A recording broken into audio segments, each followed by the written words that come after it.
to protect you in case I was wrong. And that I shouldn't have had a lien against your piece of property. Because for 3 years while I'm suing you for auto accident, your piece of property's screwed up. You don't get to sell it, mortgage it, can't do anything with it, because I liened it. So the court doesn't like that concept of, on a wish and a prayer, I hope I win, and I sure would like to have a lien now just in case I do win. So the court requires me to post a bond. And that $1 billion bond protects you in case I don't get a judgment against you and your property is hurt. That's called attachment, or the material is called attachment. In Florida we call that pre-judgment attachment. Before I get a judgment against you, I'd like to go ahead and lien your property now. Hell, I'd like to lien all of y'all's properties now, you know? Because I might sue you someday.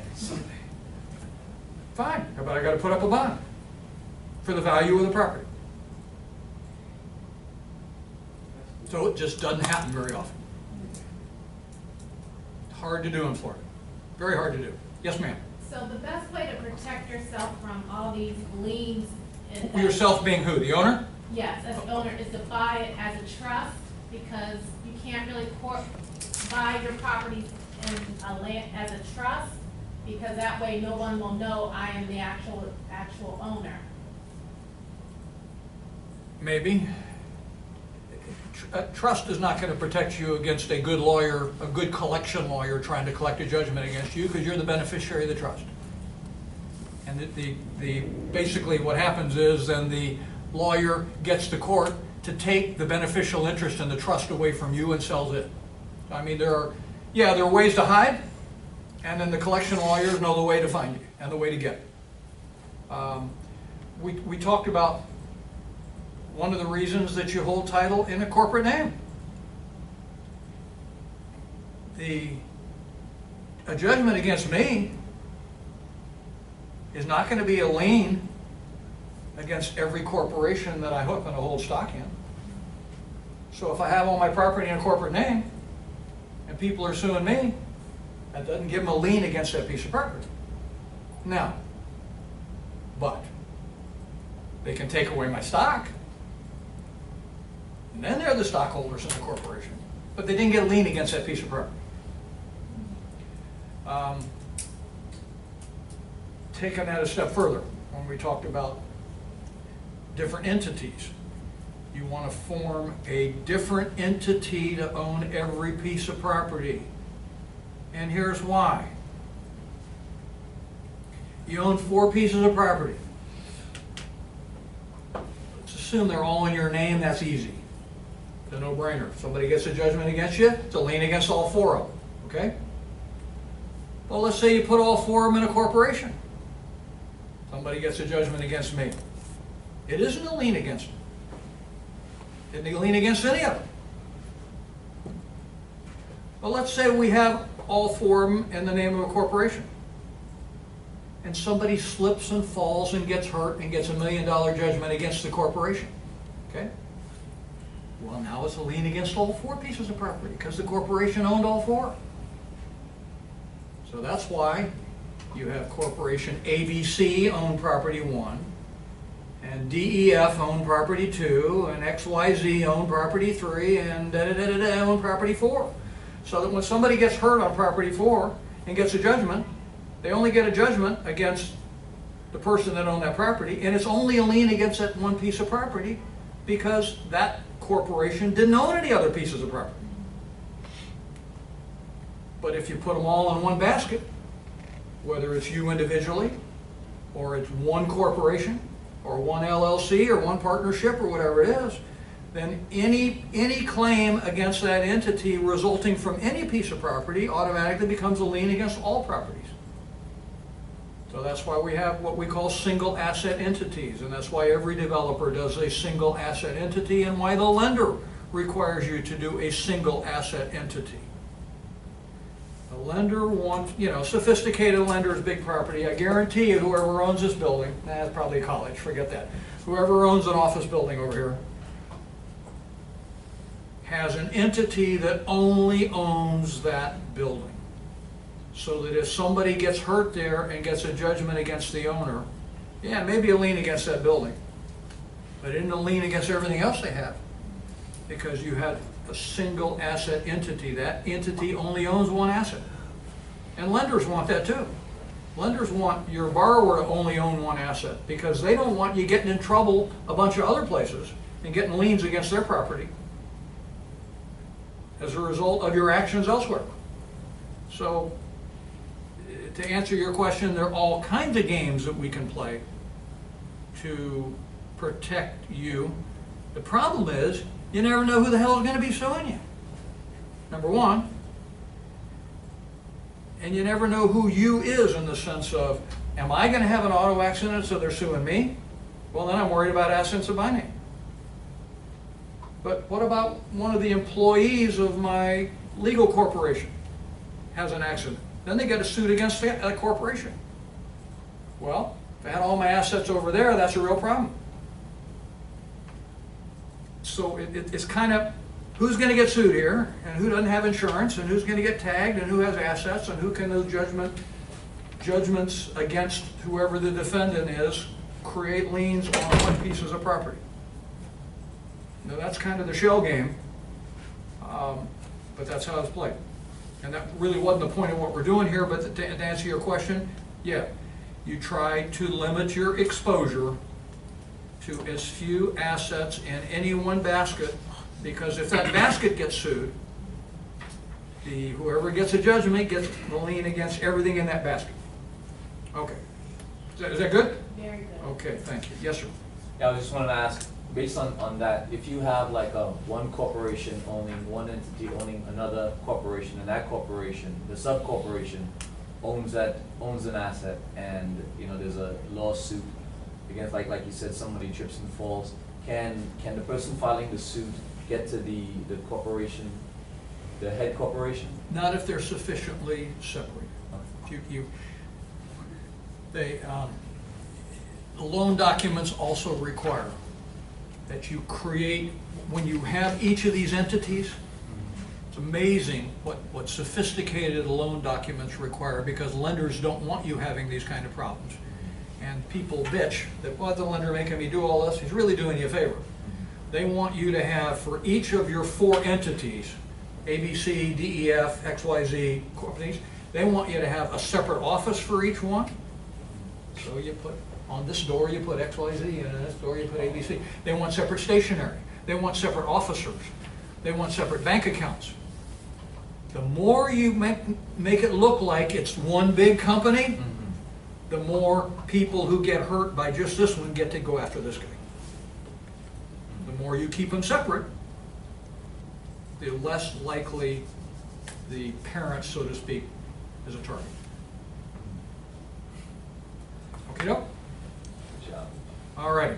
Now, those were 2 little asides about that relate from litigation, because we were talking about lawsuits where you can get a judgment.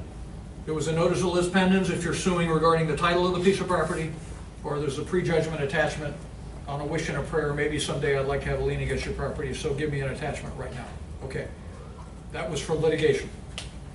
Now, we got several more types of involuntary liens, totally unrelated to each other, but we got something called a vendor's lien. A vendor is a seller. If a seller sells a piece of property and for some reason doesn't get paid, he gets a lien against that piece of property. Now, that wouldn't apply if the seller took back a mortgage, because the mortgage was his payment. He accepted a mortgage as part payment. So if the mortgage doesn't get paid, that's tough, you foreclose the mortgage. But let's say I bought your piece of property for $100,000, and I gave you back an $80,000 mortgage. And I gave you a bum check for $20,000, and you were stupid enough to take it. And you gave me the deed, and I recorded the deed. Okay? 2 weeks later, the check is bounced. You come back and I say, well, that's tough, I got a deed. I don't want to hear about it. You have a vendor's lien against that piece of property for the $20,000. You don't have a vendor's lien against that piece of property for $100,000 because you took a mortgage for $80,000.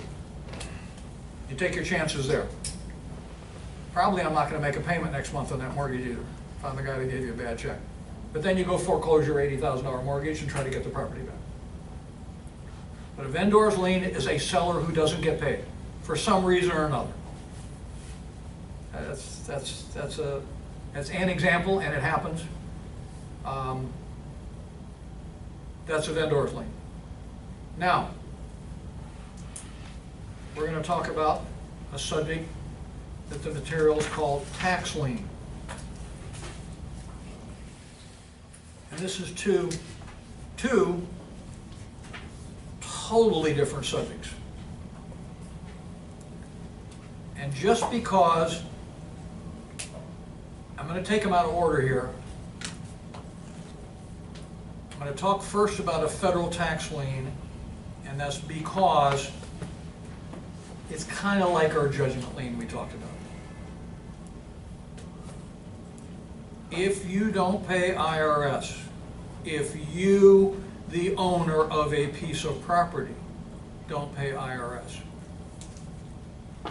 IRS gets to file a notice of federal tax lien. That creates a lien, just like a judgment, against all real estate owned by the taxpayer in the county where that notice of tax lien is recorded. Now,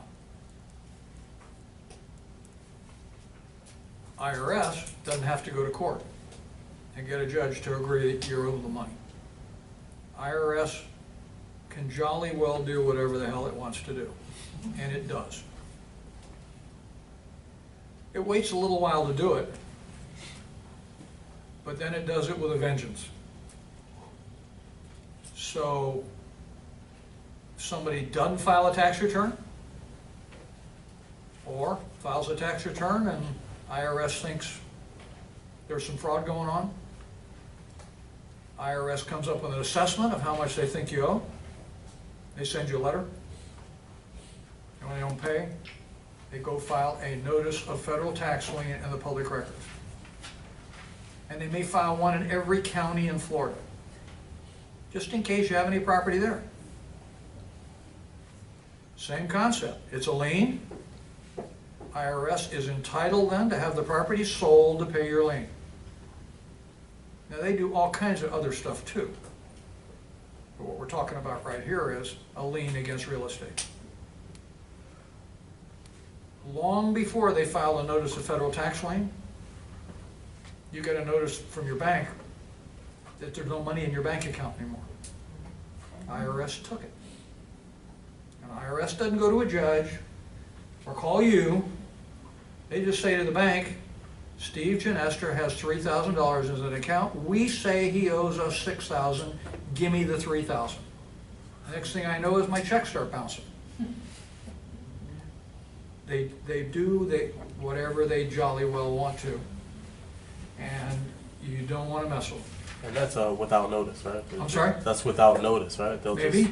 The bank is supposed to send you a notice, and they do, but they've already sent the money to IRS. Because they're afraid of them. They're not going to screw with them either. They're not about to say, no, IRS. You know, easy for them to just piss you off. Give IRS the money. But that's not what we're talking about here. We're talking about here, their lien against real estate. When they file a notice of federal tax lien, that means that IRS can and will, without a judge, without a court proceeding, have an auction and sell your property. And people are going to come bid. And somebody's going to get a deed from the IRS, and he's going to come kick you out of your property. Pretty scary.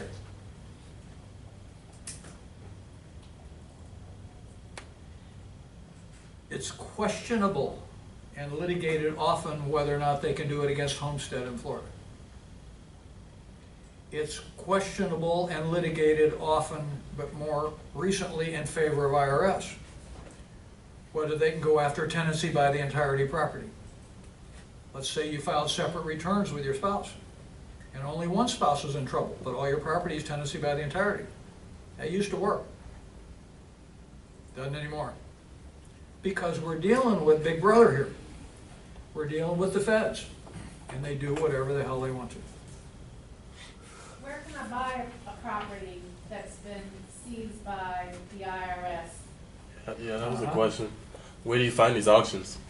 I'm sorry? Where do you find these auctions? Yeah. Yeah, it's, your title is questionable, and you're probably going to have to bring a quiet title suit to prove up your Where can I title. find them for sale? I'm sorry? Where can I find them for sale? Let's say the property is seized, it's Yep. going to auction. Yep. Where can I, as a buyer, purchase one of these properties? It's all over the web, all over the internet, every time they have sales. Really? I have a friend, a doctor, who on Wednesday night saw an ad for 40 acres with a 4-story house for sale on a lake in North Carolina.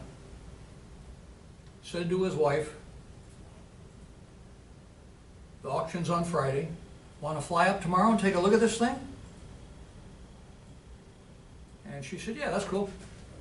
They went to looked at the property on Friday morning, bid at the auction. He paid $325,000 for this.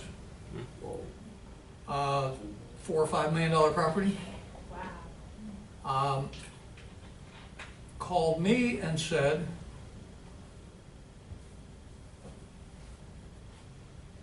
we're at the closing. I mean, you win the bid. You know, you win the auction, and that's cool. You don't just walk in the house now and go. Then you go, later you'll have a closing in a few weeks with IRS. Some title company handles the closing, and my buddy called me from the closing and said, my friend the doctor, and said, there's a title company here, and they'll sell me a title policy for like $3,000. That's stupid. I don't need this, right? I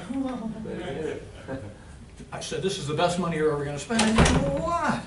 I'm getting a deed from the U.S. government. What could be better than that? The answer is, what could be worse than that? Because the validity of that deed is all based upon, did IRS properly follow all of the procedures? If they didn't, the deed is worthless. And you don't know. You don't know whether they properly filed a notice of tax lien. All you did is you went to an auction. You know, a guy gets up to the gallery, and you bid, this is cool. But that doesn't mean they have any title, doesn't mean they have any claim. Doesn't mean that the guy even owed the taxes. So, if you do ever decide to buy one of these, and there is the opportunity to buy a title policy, for God's sake, buy one. And don't feel like, this is cool, I got a deed from the government. What could be better than that? Nothing could be worse. But you'll have to pay cash for these properties. No one will loan on a Fed property I don't because know. of the shape. I don't know. Okay. My guy was a doctor, he just He took paid it out of his cash, pocket. yeah.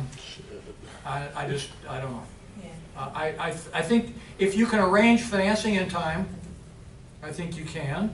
And there's going to be title insurance then, I guarantee you, because the lender's going to require it. Conceivable, you could put one together. I think the closing is required to be in 30 days. And I think you put down 10% at the auction or something, pay the balance. And the 10% is forfeitable if you don't close for any reason. Even if you take a look at their title and decide their title is terrible, well, that's too bad, you lost 10%. But that's better than losing the other 90% too. But that's what happened. This is a lien. IRS gets a lien. And just a quick thing on that, is there a litigation process that follows that? Because obviously there's somebody possibly living in this home. You might have to file suit to have the people in there evicted. Okay. In which case your title is going to get tested in court because they're going to hire a lawyer and fight you. Yeah. Okay. This house was empty. It didn't have that issue, thank God. At least they were gone. They beat it. You know? Sounds like But a good sometimes value. it's a lien against, sometimes it's an IRS lien against a Cayman Islands company, you know? Well, how good a service do you think they got on them? And how do you know whether they owe any taxes at all or not, you know? IRS says they did, so they took their property. And you take a deed from IRS. So maybe it's good, maybe it's no good. But if you get a title policy, at least, remember, title insurance policy, we're gonna talk about this later. So in my friend's case, he would have gotten a title policy for $325,000. If it turns out the lien was no good and he didn't get the house, he doesn't get his $3 million, but at least he gets his $325,000. Title policy is only for whatever you pay, not for the benefit of your deal. You're not necessarily entitled to the benefit of that deal. You're not necessarily entitled to a $3 million house for $325,000. But at least you can cover the amount of your out-of-pocket investment. Yeah. Okay, now, the other type of tax lien is real estate taxes. This is kind of a no-brainer. Very complicated, but everybody knows that you gotta pay your real estate taxes every year. Now, this is really stupid, but in case anybody doesn't know, property taxes are, we have a property appraiser. For our property appraiser, we talked about their website, we're gonna go into that some more later. Property appraiser appraises your piece of property, and all the different governmental entities that have jurisdiction over your piece of property, city, county, school board, fire department, hospital, they each levy a millage, that's a percentage, and you add up all those little millages, and they come up to, let's say, 2%, grand total. So that 2% times the assessed value of the property that the property appraiser said the property was assessed for equals, these are your taxes this year. That's your annual real estate taxes. Now in Florida, real estate taxes are payable what we call in arrears. Right now, we're getting the bills for the 2014 taxes. Tax bills in Florida come out on November 1, a couple of weeks ago, for the year issued. Our tax year is the calendar year. The bill comes out in November. It's not due until March of next year. March of 15 for the 2014 taxes. However, if you pay it in November of this year, when you got the bill, you get a 4% discount. Pay it in December, you get a 3% discount. January of 15, a 2% discount. February of 15, a 1% discount. And in March, your taxes are what they said they were. They are 2% times whatever that value is. That's the amount. Okay, yes, listen. Is that for every single type of property Yes. in all of Florida? Yes. Okay, so if it's a hotel or Oh, yeah. Oh, or yeah. mixed use or residential, Oh, yeah. everyone Real gets it estate, November period. 1? Real estate. Okay. This is real estate we're talking about. Oh, yeah, Right. real estate taxes now. But You know, everybody we have gets all it. kinds of other damn taxes, but I mean, yeah, real estate taxes in Florida are in arrears for the calendar year, are billed. I think the statute requires November 1. Traditionally, the date here in Broward is November 1. Statutes say they are not due until March 31 of the next year, and they do provide that 3 or 4% discount. Whether they're required by law to come out November 1st or not, I don't know. Now, you can't pay your taxes until then. In September of this year, 2 months ago, you can't go ahead and pay your taxes. And we're going to talk about the effect that has on real estate closings later when we get into closing statement. So what do we have a year's worth of taxes. We're not even going to see the bill until November 1. Not really payable until March of next year. But that's your real estate taxes for the year. Now, real estate taxes are the super #1 highest priority lien there is anywhere, period. #1 priority is real estate taxes. They are in front of mortgages, they are in front of IRS, they are in front of everybody. Even when they come later. Every single year. January 1 of every single year, the taxes for that year become a lien against the property. You don't even know what they are yet, but they're already a lien. January 1 of 2015, 6 weeks away, the taxes for 2015 will become a lien against every piece of property. Now, what happens practically, let's talk about 2015 going forward so we can follow the whole year through in the future rather than in the past.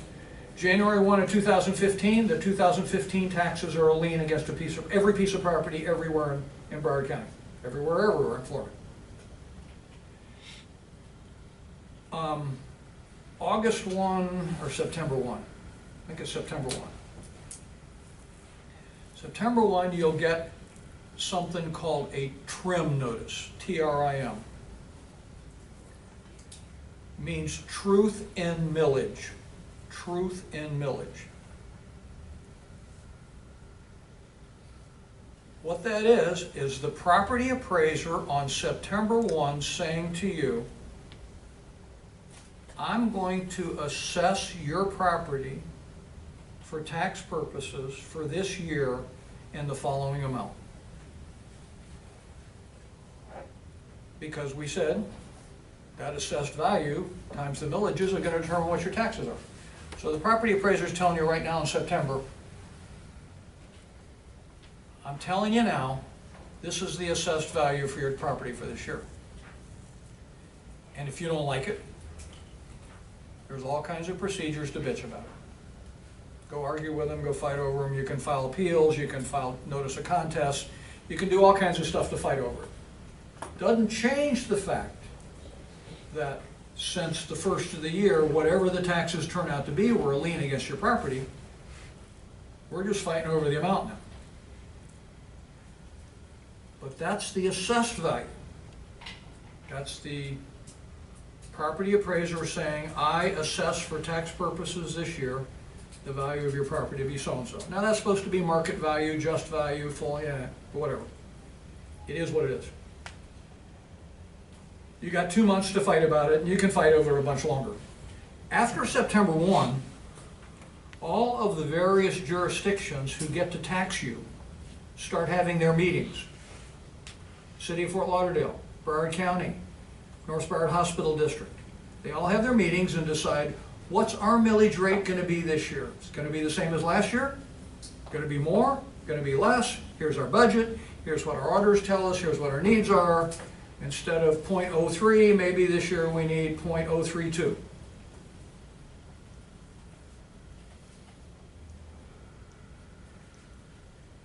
Each of those people then who has the right to tax your property sets their millage.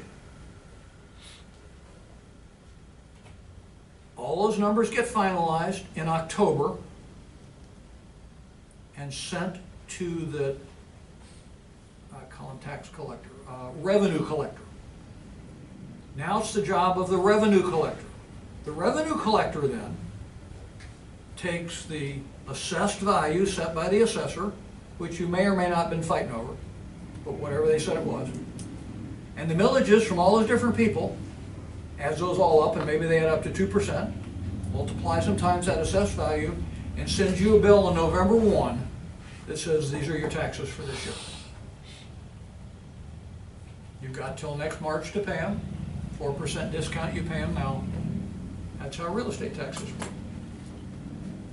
Most importantly is that they're the first lien against property, and that's why people wonder, you know, probably know what escrow accounts are in connection with a mortgage loan. Every month, the lender, with your mortgage payment, collects 1/12 of the taxes. And then, when the bill comes in November, the lender's been collecting from you for 12 months, the lender pays your tax bill. And the reason the lender cares is because this lien can get in front of their mortgage. There are really only two things a lender cares about other than getting their payments. Biggies. You know, a mortgage lender would like to have his payments every month. But he's got to be damn sure that you're paying your taxes, because if you don't, it's a lien in front of his mortgage. And that's the only way another lien could get in front of his mortgage. And the other thing the lender cares about is, are you paying for insurance? Because if the house burns down, there goes the collateral. That's why the lender collects insurance from you every month. Not a lien, the problem of no house, no collateral. So that's why a lender escrows for real estate taxes, because they are a primary lien. Okay. Just to follow through for 2 seconds, if you don't pay your real estate taxes, we said you had to pay them by March. Let's talk about this year's, for example, our 2014 taxes. You had to pay them by March of 2015. If you don't, in May of 2015, May of 2015, as to the 2014 taxes, the property appraiser is going to start having an auction where he's going to sell something called tax sale certificates. And people come to the auction and they bid on these tax sale certificates. And these tax sale certificates mean that the buyer of this certificate pays the taxes, so the government gets paid now. Your taxes aren't paid, but the government's got the money now. That's what counts, you know, so they can build roads and schools and fire departments and all that kind of stuff. They get their money. But this investor has bought a tax sale certificate on your piece of property. And you got 2 years to pay him off. And he sits there and he earns interest for those 2 years.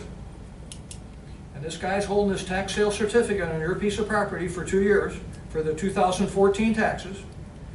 So if you don't pay him off by the end of 2017, he bought it in 2015, 16, 17. If you don't pay him off with interest by the year 2017, then the tax collector is going to give him a deed to your piece of property. No auction this time. Deed. And he gets a tax deed. He just got a deed to your piece of property. Now, he doesn't have record title. So he's going to have to litigate, and we have quiet title suits and all these things to fight over what happens and all that stuff. But that's the lever of all this. The lever of real estate taxes is if they're not paid in basically 2.5 years after the bill came out. You know, a half a year until next May, till we had the auction, 2 years after that. The guy who bought the right to have the lien against your piece of property for the taxes you didn't pay for this year is going to get a deed from the tax collector. And the scary thing for the lender is, and that mortgage isn't on there anymore. Got a free and clear deed. That's why the lender cares. Because this lien was in front of the loan. And it's in front of all these guys that have mechanics liens and judgments and IRS and everybody. It's all wiped out by that tax deed. So it's very powerful. Yes, ma'am. So if the tax deed, they owed you $10,000, for example, and then they don't pay it, and 2.5 years later, the property is worth $300,000, and do you have the right for the entire property and the value of it, or do you have to? You get the property, period. You just get the Period. property. Whatever it's worth. Now, remember, if for some reason they weren't paying the taxes for 2.5 years, something's wrong here. Yeah. But occasionally people hit a real home run. And you end up having to litigate your tax sale certificate because we got a record title holder over here who's got a deed, and we got all these liens, And then you got a deed way out here from the tax collector. So you gotta file a quiet title suit to adjudicate your rights to wipe all these people out and to make you the record title holder. At the end of that case, if you win, the court declares you have good title. And IRS is off, and Bank of America's mortgage is off, and you, Mr. Property Owner, you're out. Now but it sounds like, oh, let's all go buy these tax sale certificates, you know. Sometimes they're the land under a bridge. You know, you got to know what they are. They're strange old legal descriptions, like we talked about. The property appraiser's legal description is weird. And then you got to know how to find the property and see what it is. And of course, you're still taking your chances of what it's going to be like 2.5 years down the road. But minimum, you're going to get a good return on whatever you paid, whatever you bought them for. This is not the subject, but let me just tell you how this works. Here's what you're bidding at the auction. The taxes were $10,000 for that year, okay? So, of course, you're going to have to pay $10,000 because that money goes to the government to hire the police and all that stuff, okay? But there's a rate of return we talked about, that the interest that will accrue on those taxes for the next 2 years. Everybody who's bidding on that piece of property is willing to pay the $10,000. They have to. That's the price. What you're bidding at an auction is how low an interest rate am I willing to accept for that 2 years. I might bid, I'll be glad to pay the 10 grand of taxes, but I want 15%. You beat me if you say, I'll pay the 10, I'll take 13. And you win if you say, I'll pay the 10, but I'll take 2%. Because I know it's a house in Bay Colony, and I'm hoping like hell I'm willing to only take 2% on the chance I may get that house. You know? So the guys you're bidding against, I mean, these are sharks. They know so much more about this than you ever could.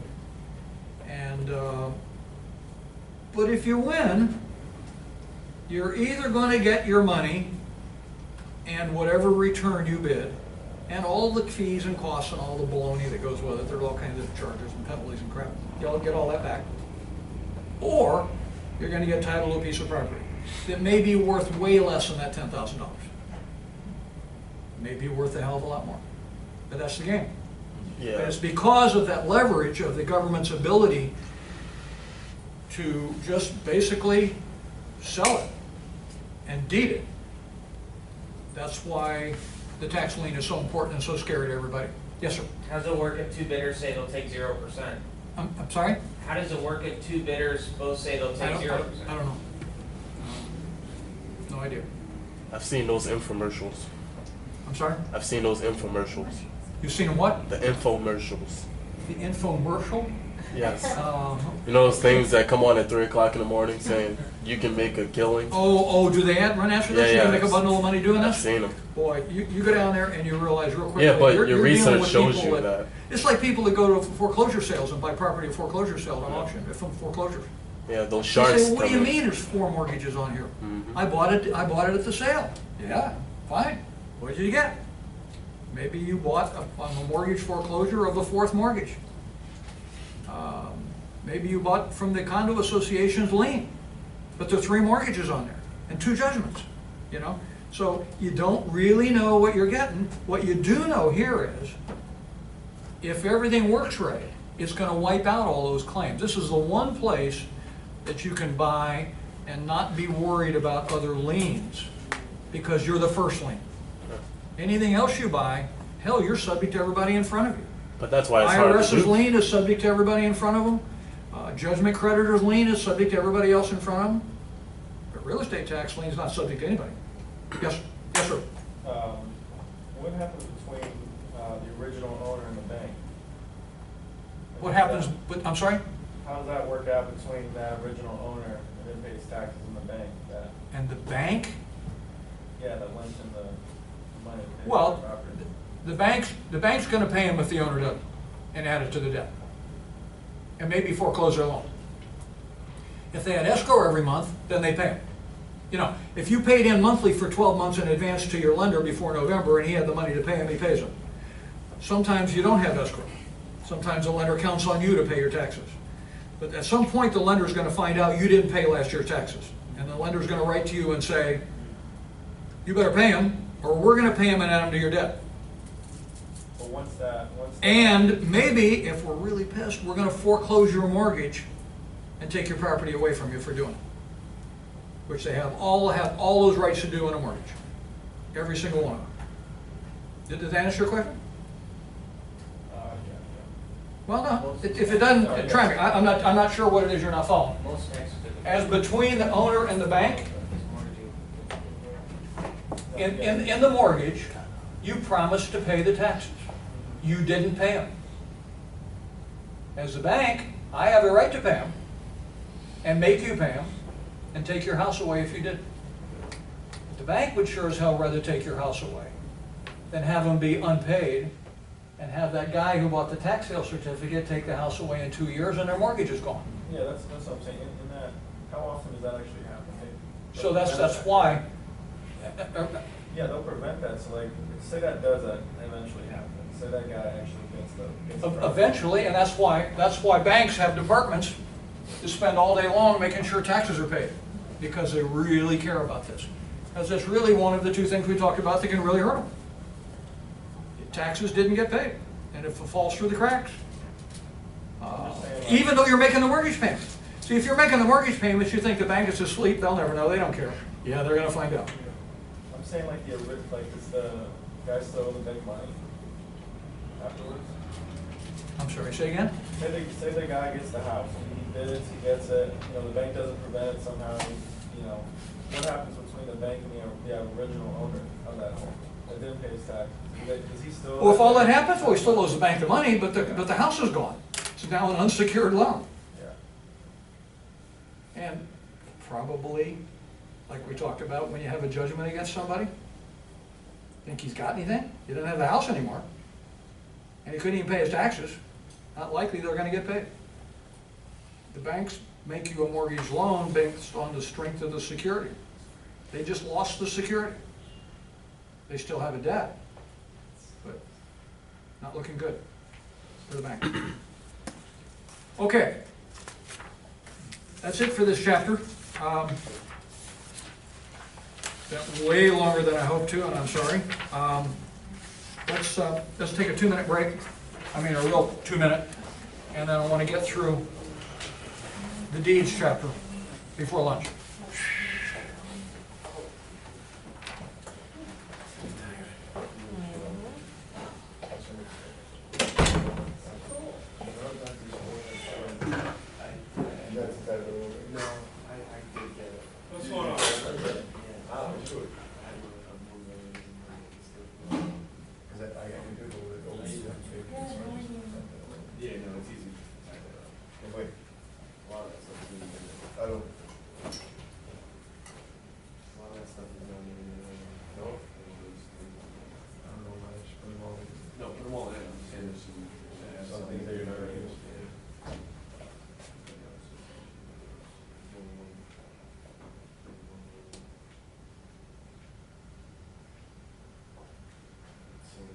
Did you start this already? Go, you see the tickets went down? Dr. Forgay, I think he's finding me a roommate. Going down to Yeah, I saw your message. But everybody I know, either one of my girlfriends just got a job, the other one's job won't let her off, the other one has exams. So absolutely no luck, man. So that's all I've been hunting for, a roommate. I didn't want to ask anybody because it's gonna be. Are you all ready to go? Sit down and. Yeah, I went before. I already did, I tried on my own. And you're like, oh, we should buy like some cologne, make it like a vacation. Hey, you gotta do what you gotta do, man. Make it as fun as you can possibly make it. After the year that we've had. I was done after the summertime. I was like, okay. It's exhausting. You're gonna try to go for your license? Yeah, I'm gonna do it in January. I'm still job hunting. How's that going? By the way, what do you, job hunting, like full-time job hunting? Yeah, there's a bunch of stuff in there. I have 3 calls back. Which job? CREC or CREC? Correct. CREC for an internship, JLL for industrial land analyst. Okay. I think I might She told me, I asked her, Not paid in a is while. there any concerns regarding my Date. Oh, the for the date? job? She said no. You She said said, date. If you are looking for an internship though, they do need a replacement for me for January. And he did ask me to, Robert was telling me to go in for an interview on Monday. I didn't get my brochure. well, if you are, they are looking for a replacement for January. And I told David I'd asked around. But I wasn't sure if you would be willing to do an internship or doing like a job. I need money. That's not the start, that's not gonna be. Well, it's $13 an hour. $13 an hour. Okay. The treatment's really good. That's They're payment nice, day. nice people. Start Yeah, dates, that's what, a month and a half Yeah, before. just across the street. Okay, You so know, first payment was due on. So, If if Then what they're do you think about it? Sounds And good. That's what I'm asking. you pay that payment, Yeah, which I have to, full-time job. paying for gym. But what they July. have full-time Right. is I mean, mortgages, position Nobody is fine, but it doesn't sound. is that your first payment here? They have like a researcher thing. It's actually that for they're September. Right, but you still are unaccounted Sounds like 15 that's days, exactly what I'm 15 arguing days. now. Oh, so you're looking at what that state, so that one started from August. It started August. Okay, so you're saying 16th, right? Okay, so you're saying, That's so, what I'm September 1. Oh, no, I ain't doing that. Started off. Yeah, because I looked back and I couldn't remember if We didn't talk about it, we didn't talk about it, we didn't talk about it. Because I usually sit there and try Oh, to you sound. It's gonna be I ain't even finna man. probably slightly less. Oh, this from And Michigan. those are all great. That's it. That's Rochester, man. Midterm? Final. I mean, how many Yeah. classes, how many classes paid for? I just honestly don't know. It's not a, here's how I feel about it. I feel like it's not gonna hurt anybody's grade. All right, we left It's not gonna take anything away from the person. If you have a 95, you're not gonna do 90 and then Exactly, minus. but you might get a 97 as a result of pressure. I need you, this is the first time I've taught this class. I'm saying for that reason, I don't have all the explanations. When you ask me stuff about what's gonna be on the final, I kinda don't know yet. I think that's the next 2 weeks. I know that's not theory, it's midterm, but you don't have to prepare. Yeah, I'm just apparently like right before, so I've been like sitting here like doing this that I did last time for the midterm, like this 2 weeks before the midterm. I've been doing it more so now because I know I'm Gonna be gonna jammed up be with swamped. I that. have a whole week where we have Thanksgiving, so we have the whole week of back to school. Yeah, And so I you just, must have. I mean, it's not just fine, it's No, fine. no, but fortunately, we have 3 weeks. Fortunately, we have an extra week. I'm pleased we do too, because I'm gonna come up. We've got so much more stuff to do. I mean, this, I'm really, I mean, we have one class after the midterm and then our next class. yeah, now exactly, that's how I feel. I'm gonna hand you the midterm, and then we're talking about the final. And that's just because this whole thing is also so compressed. Yeah. And seriously, that, I was hoping that would take an hour. It took 2 hours and 15 minutes. I mean, all this affects how much we're gonna get through. Is that we all have different backgrounds and want specific questions. Yeah, and I love the questions. The questions are good, it's just, it keeps us from getting short. Yeah, no, I agree. But seriously, midterm's gonna be Yeah. longer. Mortgages for sure. See, this is the worst thing you can do is like, Yeah. We'll be lucky if we get to it. if they was to like boost them up, It won't be on there unless we talk. but they said they do it the other way. Oh, they're not The real estate, the realtors, are you serious? No. Most of that was about licensing. There's a lot of I would say there's still like 50. With a clipboard, I mean, No, No, Jay See, these guys, you're one of them. That's what they do. They do real estate license. Yeah. But they have the only book that really makes sense. Books you need to school, not. It's practical. It's a pretty good textbook, and I am impressed. They publish these authors for Let me tell you what. Oh, yeah. Even though it was illegal, but that's whole country. That would never happen. I think they've done a good job. I like the way they organize it. It's just so many different things that You know what, man? Let me tell you we what, have to do in 1 hour. Even when I'm they not take going it back going to law school. what happened is, they started taking our courses under Bobby Brown. Yeah, no, I would too. Well, let's watch it. Yeah. Forgive me, I'm gonna have to start this just because we're Georgia going to still got work. Okay, guys, we're gonna go. Awesome, man.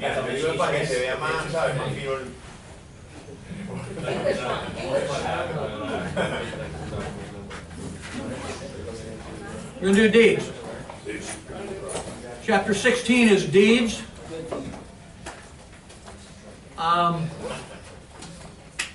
Couple of preliminary comments. Preparation of a deed is the practice of law. You prepare a deed for anybody other than yourself, it's the unauthorized practice of law. I want you to be aware of that. Can you repeat that, Professor? I'm sorry? Can you repeat that? What'd you say about the deed? If you prepare a deed for someone else other than yourself, that's the practice of law. Can you do it for a corporation? Yes, believe it or not, it does. Now, everybody does it, but I'm just telling you, you need to know that. Secondly, even though I'm hopeful that you're not going to be preparing deeds, so the purpose of this section is not to teach you how to prepare a deed. Remember we said at the beginning of class, what I'm hoping to do is to teach you the vocabulary, so that you can talk to people about deeds, so you have an understanding of what a deed is, so you speak the language, because you're going to talk to professionals, lawyers, title companies, people who do. Now, title companies prepare deeds, but they only do it if they're issuing a title policy on that piece of property. Okay, but that's not the issue here. I want you to understand deeds to real estate are not like the certificate of title you're used to on a car or a boat or an airplane. You don't get a pretty little blue piece of paper in the mail with a seal and a picture of Florida and all of that that says you own this piece of land. It's just not how it works. And a deed, I'll see what a deed is. A deed is a legal instrument conveying title to real property. I think we all know that. The piece of paper that conveys title to real estate. You remember in the sales contract, we talked about you had to check a blank for what kind of deed are we going to use in this deal? Well, you negotiate it, you select it, and that decides what kind of deed we're going to use. So now we're going to talk about the types of deeds and what are the differences between them. What does a deed look like? And we're going to go through and look at some deeds. And that's a part of the stuff that I sent you with samples of different deeds. I'm going to go through them with you and tell you why. Although we could probably go through it on the board, I'm hopeful that you all printed them and we can go through it on paper just because I think it's going to be a lot easier to spot the things we're talking about. All right. In any deed, there's a grantor and a grantee. Grantor is the seller. Grantee's the buyer, usually. If we're talking about a simple sale, residential sale, yeah. There could be some reason the grantee might be somebody else, but ultimately, the person signing the deed and conveying the property is the grantor, and the grantee is who gets it. The from and to. Okay. The first type of deed is a warranty deed. Now, a warranty deed, of course, conveys the title, and it warrants, warranty. It gives warranties. It guarantees that the title is good and free of all liens and encumbrances. That's a warranty deed. Now, because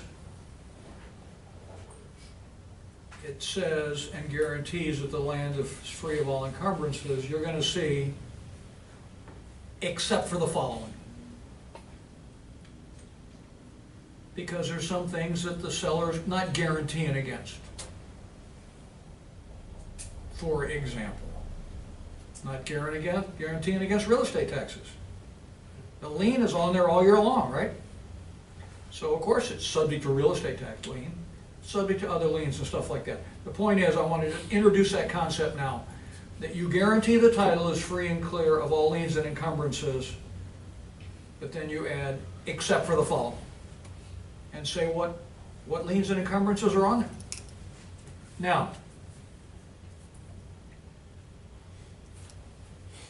I want to make this distinction now so that we use our terms correctly. But the book talks about there are two types of warranty deeds. I don't really see it that way, and I don't think most people in Florida do. There is a warranty deed, and then there is a special warranty deed, which we will talk about later, next, but I want to make that distinction. And I don't think there are two types of warranty deeds. I think there's a warranty deed and a special warranty deed, and that those are two of the four types of deeds we're going to talk about. Now, in a warranty deed, the seller makes a bunch of warranties. The book talks about there are 5 covenants or 5 warranties. We're not going to go there. Don't memorize them.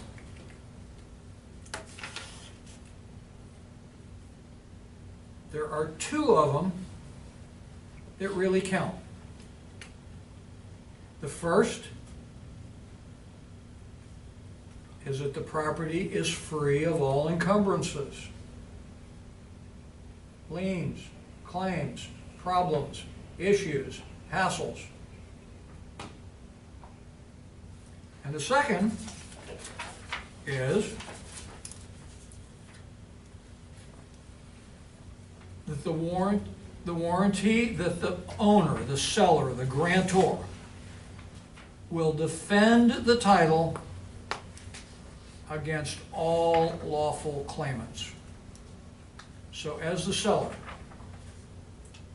I'm warranting to you, the buyer, the title is good and free of all encumbrances, and I'm warranting that I will defend the title for you against anybody else who tries to take it away from you. That's a full warranty deed. Now,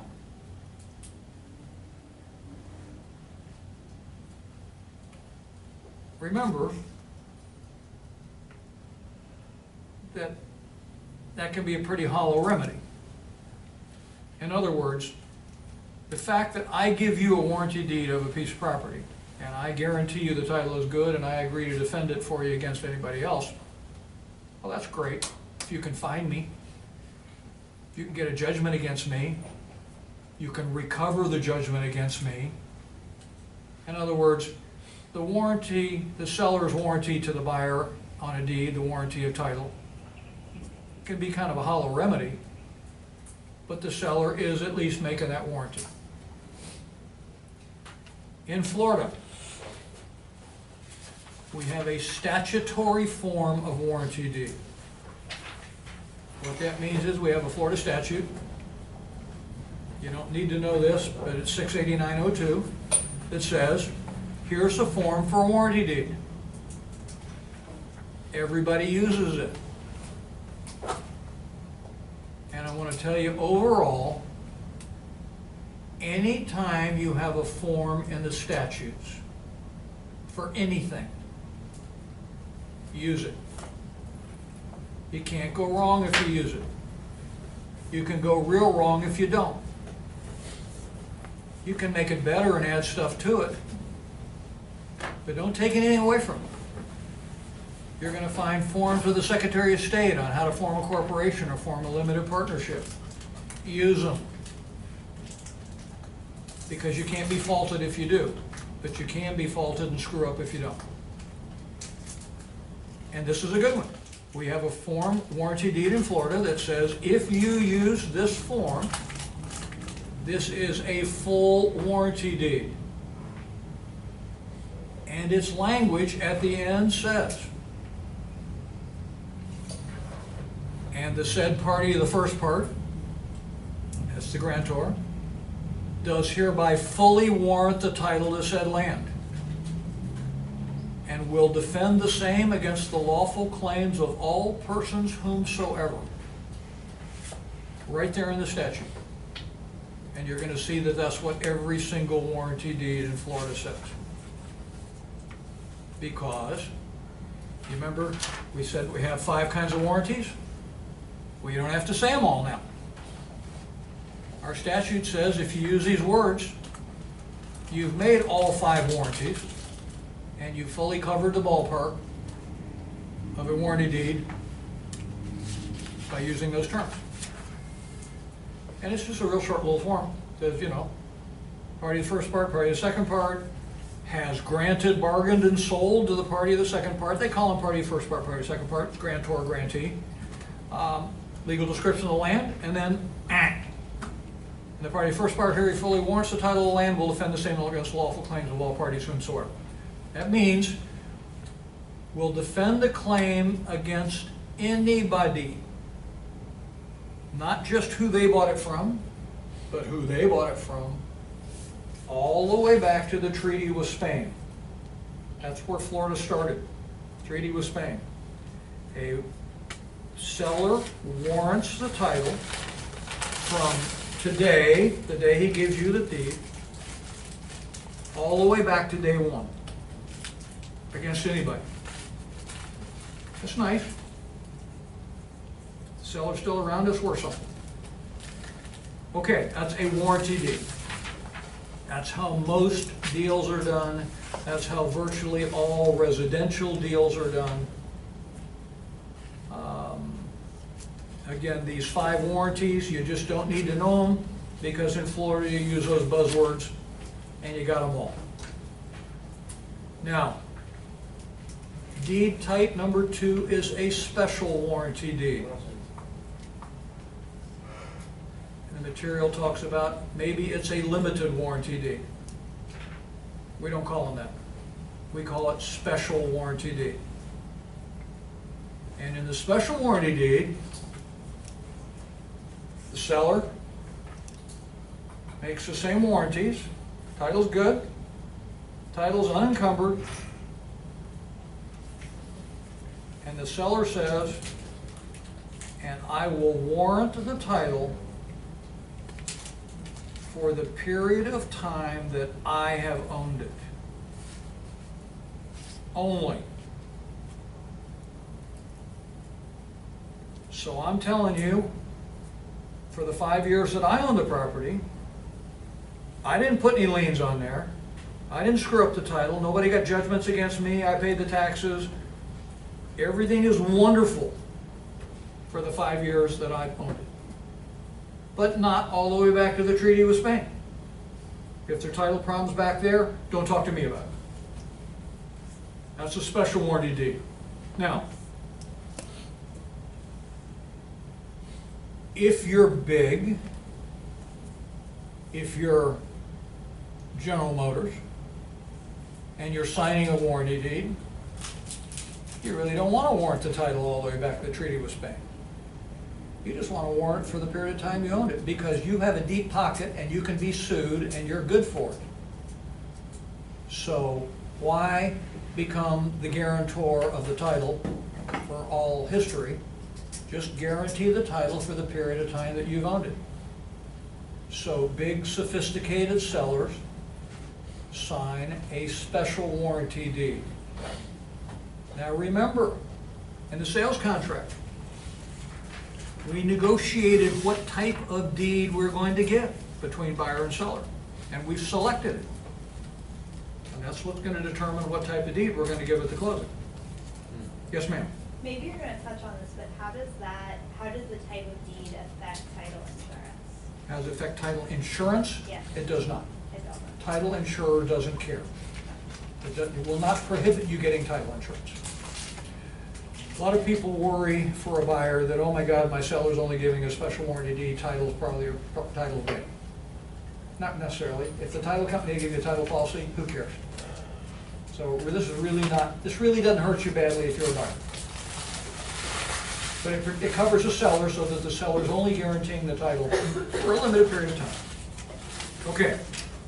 Now, the big difference between these two, just a couple of words. You remember at the end of the first deed, the regular warranty deed, we said,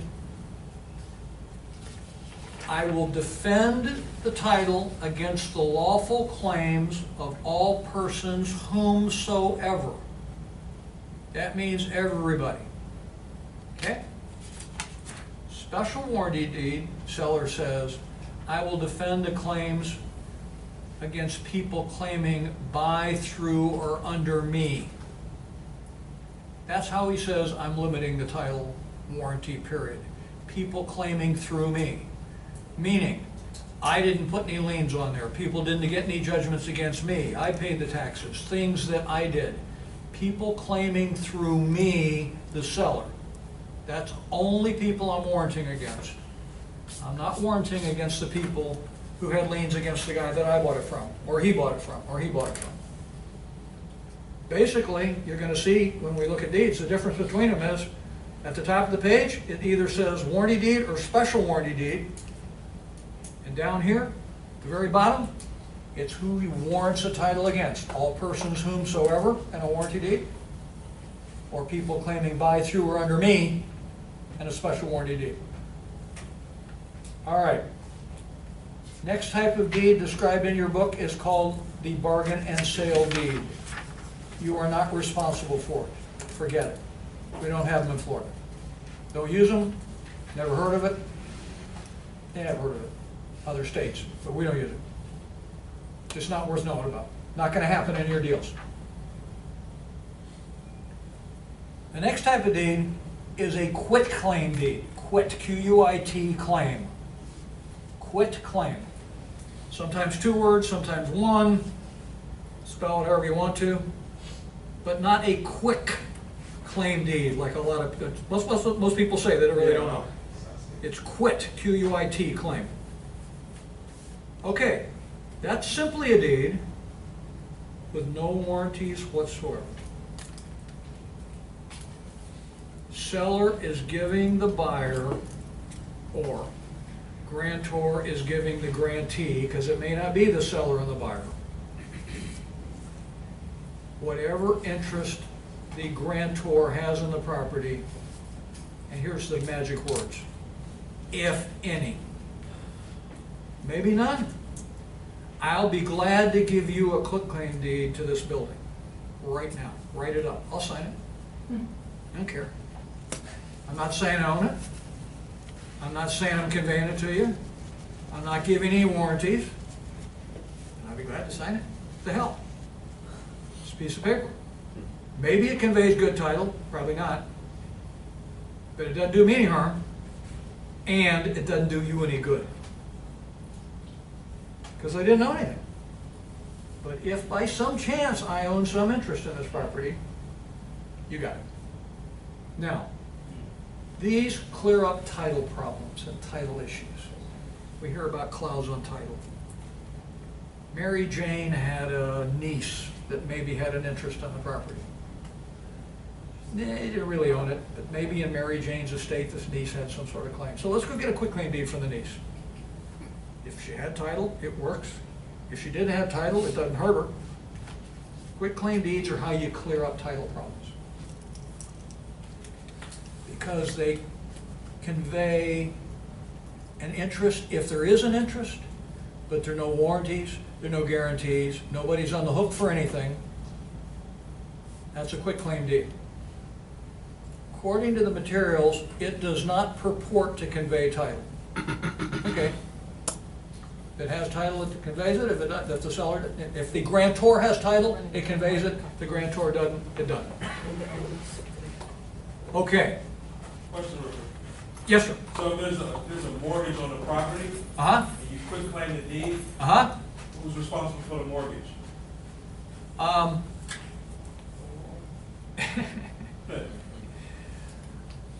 If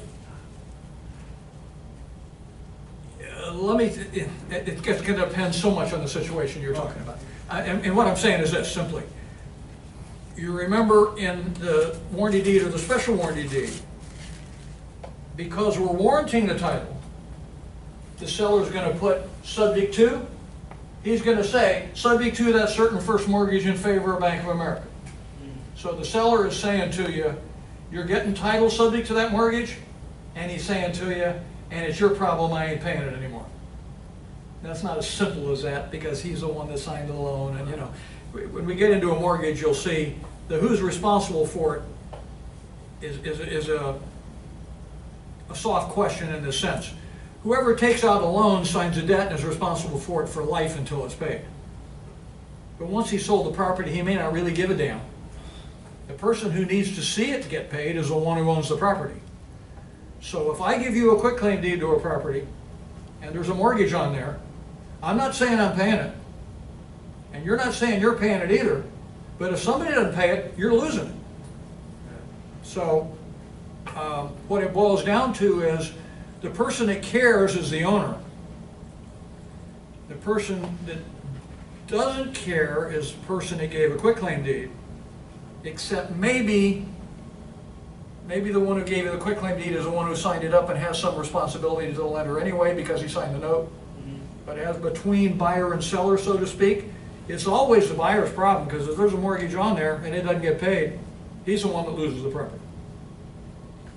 Does that answer your question? Is that a way you can assume a loan without actually assuming the loan from the bank? Yes and no. I want to talk about that when we get into mortgages. It doesn't happen much anymore. It happens a little bit. For years, that's all we did was assume loans. And then for 10 years, nobody assumed loans because lenders wouldn't let it be assumed. Now they're coming back into assumable again. So yeah, maybe you can convey property with a mortgage on there and have it continue and have the buyer take over the payments. Maybe you can, maybe you can't. That depends on what the mortgage says. Okay. The fourth type of deed I want to focus on is called a fiduciary deed. In case you don't know what a fiduciary is, a fiduciary is a person in a position of trust. A fiduciary is a trustee. A fiduciary is a guardian. A fiduciary is a personal representative in an estate. It's a person functioning on behalf, sort of the title holder in a position of trust. So, when a fiduciary gives a deed to a piece of property, he does not want to warrant the title. All a fiduciary, so it's not a warranty deed, no warranties. All a fiduciary guarantees is that he has the authority to sign the deed. Now what that means simply is, if he's a trustee, that means he has the authority under the trust to sign a deed. If he's a personal representative of an estate, it means the court has given him the authority to sign a deed. If he's a guardian, the court has given him the authority. So he's signing for somebody else in a position of trust, and in that deed you simply say, I guarantee that I have the authority under whatever thing put me in this position of as a fiduciary. I have the authority to sign this deed. The title may not be any good at all. Not a warranty deed. All right. Those are the 4 kinds of deeds.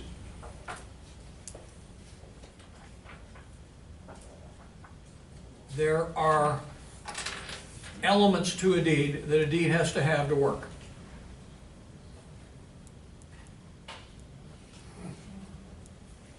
First, it has to have words of conveyance in it. Grant, bargain, sell, convey. You'll see that in every deed. You usually see all 4 of them because lawyers are redundant and like to talk.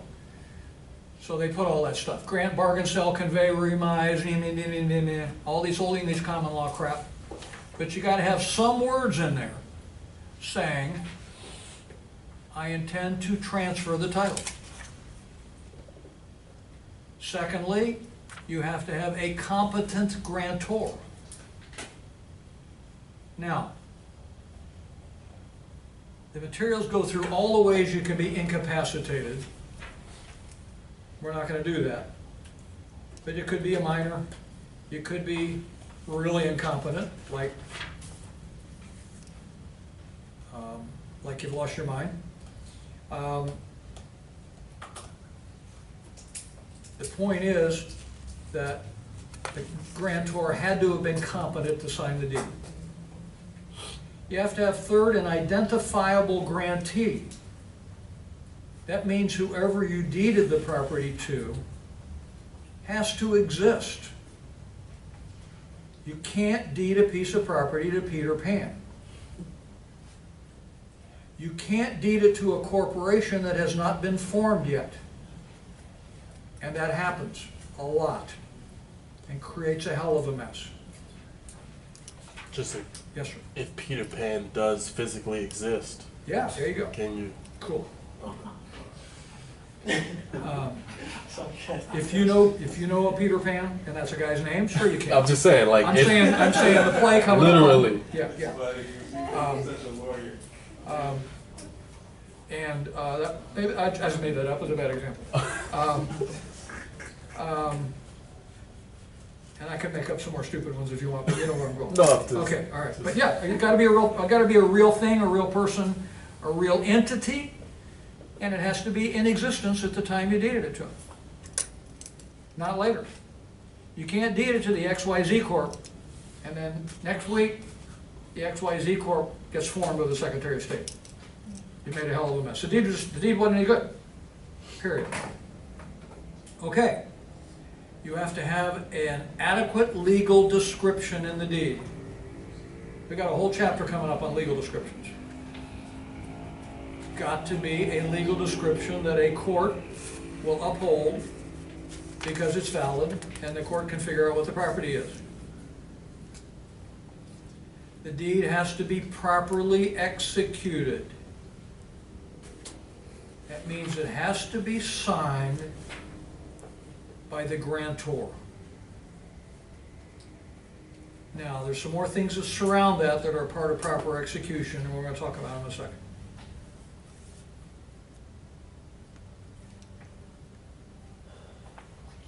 Well, let me go ahead and do those other two, and then I'm going to go back to the sign by the grantor part. A deed has to have witnesses. This is a part of proper execution.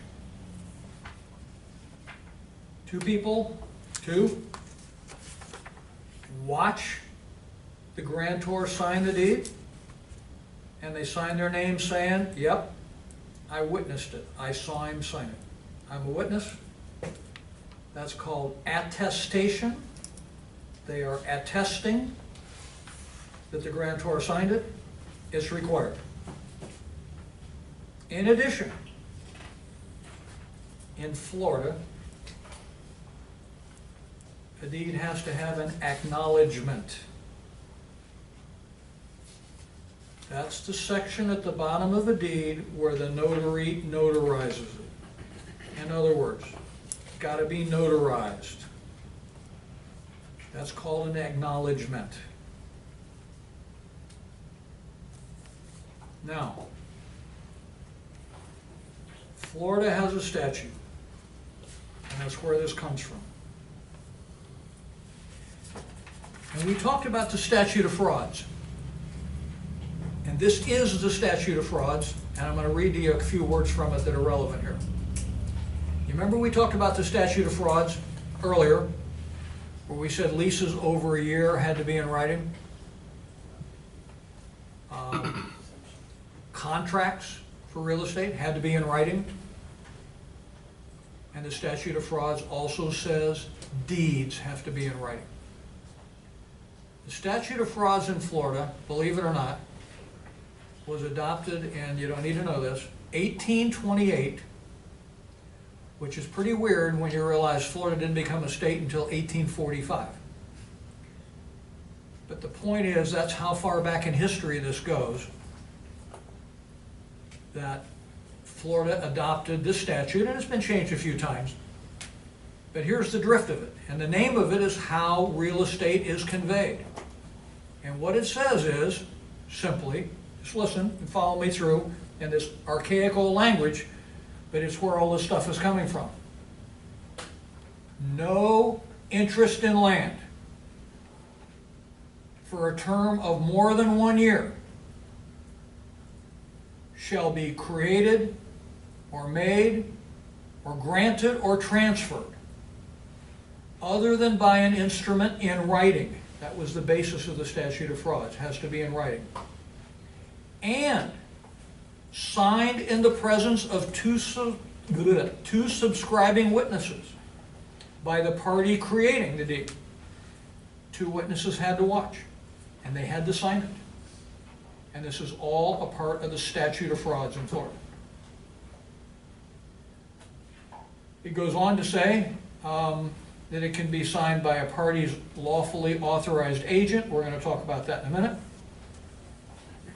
And it goes on to say that corporations may execute a deed in accordance with this section or in accordance with another section that we're going to talk about in a minute. So, statute of frauds is where this requirement comes from, that the deed has to be in writing, has to be signed, has to have 2 witnesses. Now that's in order to be valid in Florida. The acknowledgement part that I told you about, acknowledge meaning by a notary, that's not required to make a deed valid, but it's required to record a deed. And we're going to talk in another chapter about why you got to record your deed. If it isn't notarized, it can't be recorded. It may be valid between the parties if it's signed in writing with 2 witnesses, but you're not going to get it recorded unless it's notarized. Now, we have a separate statute on corporations, and I want to read to you from this because it's interesting how it differs a little bit, but I want to make my speech on corporate officers here that I talked about earlier, and making sure you get the right person signing your instruments. We have a separate statute that says any corporation may execute instruments conveying or mortgaging any interest in land by an instrument sealed with the corporate seal and signed in its name by its president or any vice president or its chief executive officer. Period. That's it. That's who under Florida law can sign a deed. You run into lots of people that say that I'm chairman of the board. I'm the highest muckety there is. I'm chairman of the board. Has absolutely no corporate authority in Florida. Cannot sign documents on behalf of a corporation. Now this statute says no corporate resolution is necessary appointing these three parties, three types of parties, president, any vice president, or CEO. And even if, under corporate rules of their own corporation, they don't have the authority to do it, the deed's still valid.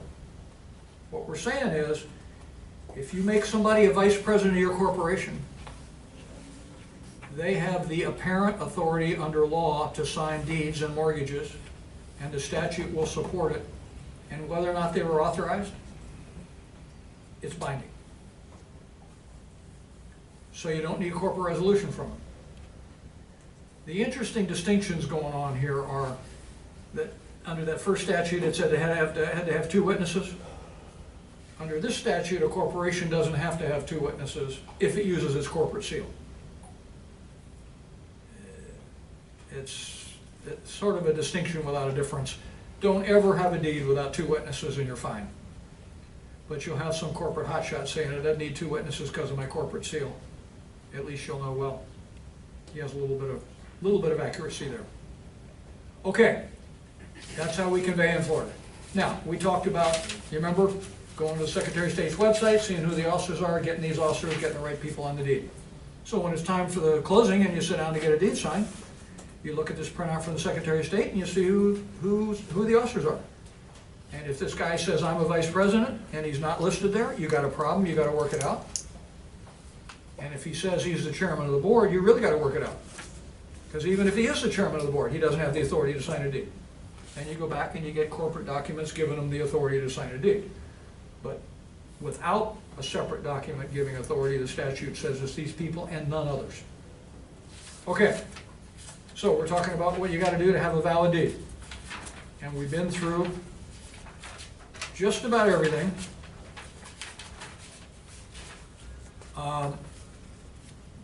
All the stuff we're talking about now is how a deed is signed by the grantor, by a corporation, with witnesses, with notary. As an aside, you can use a power of attorney, because there's no other place yet to introduce this concept of a power of attorney. A power of attorney is a document where one party appoints another party, principal and agent. We talked about principal and agent law before when we talked about realtors. Here it's called the principal and the attorney in fact.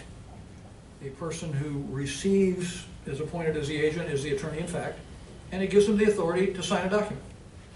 You can use a power of attorney to sign a deed. I suggest that you not do it. People try to do it all the time. They say, we do this in New York.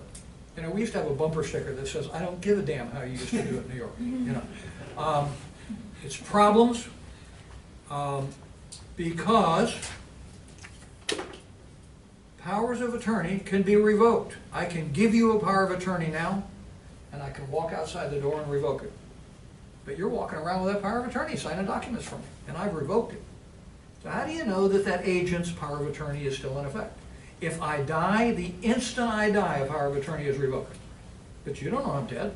This guy's still out there with a power of attorney, selling my car, selling my house, you know?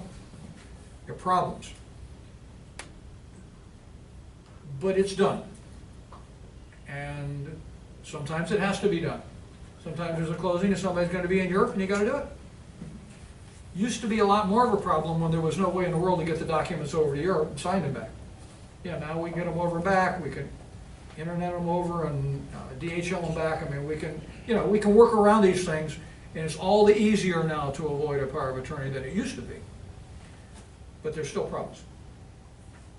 Know, if you will, in Florida, if you're going to use one, it requires all the same formalities as a deed. That's called an equal dignities clause. I think that's mentioned in the book. I think it said some states require that. Yeah, Florida's one of them. What that means is all the same stuff that had to make a deed valid, got to have all the same things to make a power of attorney valid.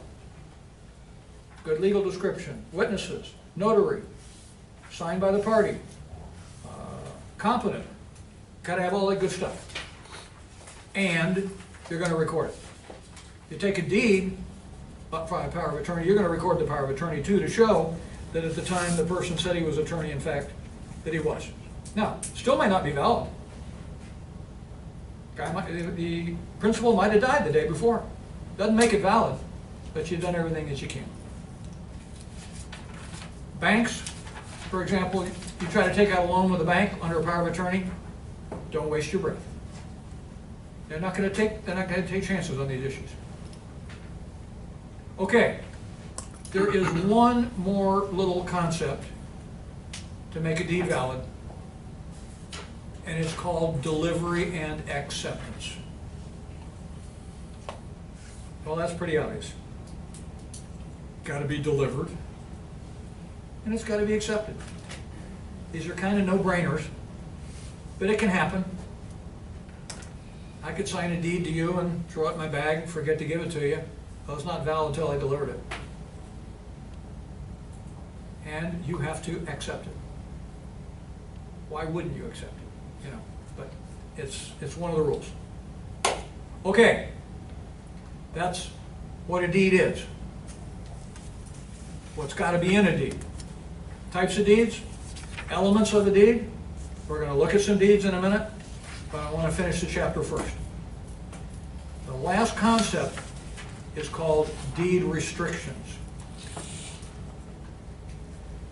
You can put conditions or covenants in a deed. We saw them early on in the class. We had an earlier chapter where it talked about if there were a condition in a deed and the condition failed, maybe title would revert back.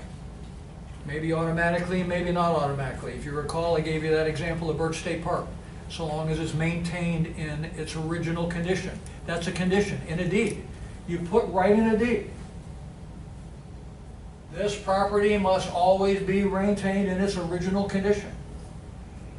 You can go on and say, what if? You can say, if not, title comes back to me. If not, this title of property is void. If you don't say what happens, then it can be enforced by damages or by litigation. But the point is, a deed can put conditions in it. Conditions affecting the piece of property that's conveyed in the deed. Now, some people call that private zoning. You can regulate the use of property by conditions in a deed. And you kind of wonder, well, why would a seller do that? Why would a seller give a damn? He's getting his money. Maybe he's developing a whole subdivision. And he doesn't want you to have a filling station on that corner. Coral Springs, I almost defy you to find a filling station in Coral Springs. Because Florida National Properties didn't want them. Didn't want signs out there. So Florida National Properties, which was Coral Ridge Properties that developed Coral Springs, and all their property, there shall be no filling station erected on it. Now, they wouldn't put it in the middle of a residential subdivision, because but on every corner piece, it's private regulation. Further, you remember when we said, I own this whole piece of property, and I sold you the back half, and we talked about an easement coming out? Maybe I don't want you putting a pig farm back there, because I don't want to be next to it. So, as a seller of a portion of your lands where you're retaining a portion, that's your neighbor. You may want to restrict forever what's going to take place on that piece of property. So deeds can contain restrictions. Yes, sir? Can any restrictive zoning, restrictive covenants be considered unconstitutional Yes. and like be voided? It says you shall never allow a black person on this piece of property? Yeah, something Yes, crazy like that. it is. The Supreme Court in 1958 said those were unenforceable. Deed restrictions used to say, no person who is not a member of the Caucasian race shall ever be allowed on this property except as domestic servants. 1958, Supreme Court said, unenforceable. Can be. It's not unenforceable, though, candidly, on the concept that you mentioned before, where you said it's unconstitutional to provide in a lease what you can use the property for. No, it's very constitutional to say whatever you want. It's not unconstitutional because it's restricting your right of free speech. it's totally constitutional to restrict the use of property as long as it doesn't somehow violate the Constitution. Something like you can't put up an American flag on this property. That's probably one that you could, I imagine, that could be tested under constitutional grounds. Would these restrictive covenants follow the deed? Like if you did a title search? Well, it's right in the deed. You just Even saw it. some of the unconstitutional ones, would you be able to find them? Well, they're still in there, they're just not enforceable. Okay. So what a title company will normally, a title company tells you what all those type restrictions are on a piece of property. Mhm. And what they say in the ones that are clearly not enforceable is they'll say, however, such restriction is not enforceable based upon United States versus so-and-so, da-da-da-da. That's what they do as to the race ones. Mhm. So, yeah, it's conceivable you could violate the Constitution, but, and then, in which case it simply would be unenforceable. Doesn't mean it's not in there. It doesn't mean it won't appear for the next 100 years, and every title search that